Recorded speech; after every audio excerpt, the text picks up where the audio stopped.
Hello everyone, my name is Riya Malhotra. I am pursuing MBA from University School of Management Studies.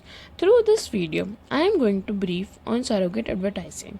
It is a form of advertising which is resorted to market such goods and services which are not permitted to be advertised directly under law. Surrogate advertising is the form of advertising which is used to market commodities such as alcohol, cigarette, tobacco, and other pharmaceutical products which cannot be advertised directly under applicable Indian laws. Examples of such products include alcohol, cigarettes, and tobacco. These high revenue generating products, however, have to be marketed in the grab of some secondary product so as to pummel the name of the brand in the mind of the consumers. The how does the surrogate advertising evolved? The birth of surrogate advertising was in Britain because housewives started protesting against liquor advertisements which provoked their husbands.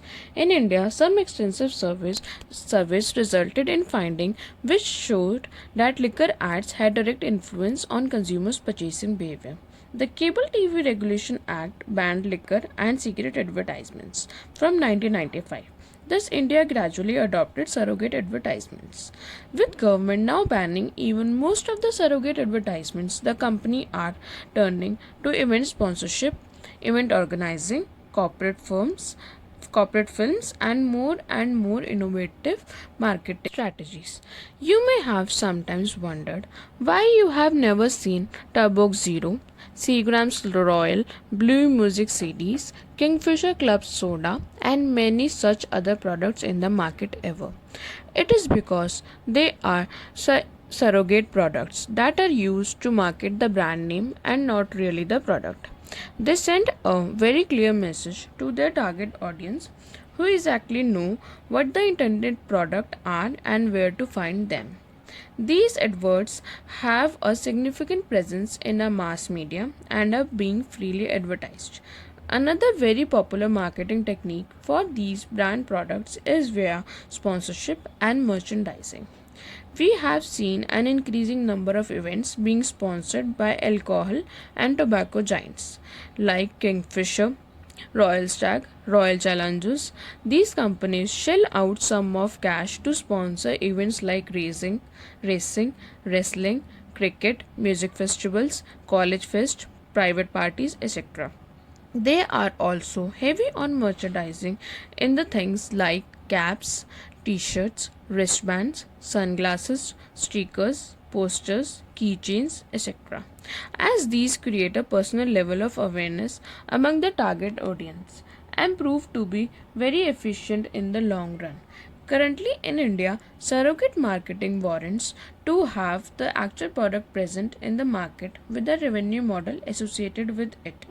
India also has one of the world's strictest norm when it comes to warning labels on alcohol and especially tobacco products in order to increase public awareness.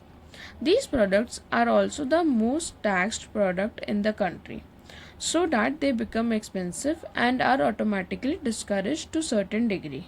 Here are few examples of how advertisers create other products which are permitted to be advertisement but with the same brand name and advertise. First is Royal Challengers. So we have Virat Kohli promoting the energy drink from Royal Challenger. However, when the consumer hears Royal Challengers and look at the logo and characteristic coloring, it is the whiskey that one thinks of. Next, Vimal Pan Masala.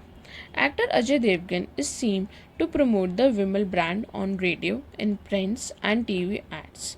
He tells us that it is elaichi that he promotes or the pan masala that contains no tobacco. However, advertising is rather ambiguous. After the ad, we also see or hear the statutory warning about pan masala being injurious to health. When it contains no tobacco, then why it is injurious to health? Beer or drinking water. Next is Kingfisher jingle and logo were synonymous with the IPL at one point. We all recall those funny ads featuring India and international cricket trying to jingle and getting it wrong. We all knew they were talking about the beer and not packaged water. We knew that us they were telling us that beer was the king of good times and not what. Next is Kingfisher. Kingfisher promote by brand extension. They had Kingfisher Airlines. They also have Kingfisher water bottles. Through this, they indirectly promote Kingfisher beers. Now, let us look at the laws prohibiting these advertisements. The Advertising Standard Council of India ASCI has a code of conduct to control the content of advertisements to achieve fair advertising practices. The ASCI is a voluntary self regulatory council to regulate the content of advertisements and ensure fair practices. The code applies to all forms of advertisement, including newspapers, magazines, televisions, radio, cinema, and posters, amongst other. Clause 3.6 of Chapter 3 of the Code provides that advertisement the products such as for the products such as Kingfisher, whose advertising is prohibited or restricted by law, must not circumvent such restrictions by promoting to be advertising for other products. Further, in judging whether a particular advertisement is an indirect advertisement, the distribution of the product may be compared with the scale of advertising and the markets targeted. Any direct or indirect clues in advertisement must also be considered. However, the mere use of brand names is allowed under this code. Although this code does not have the statutory force of law, it comes closest in its understanding of how surrogate advertisement works. That's all for the video. Thank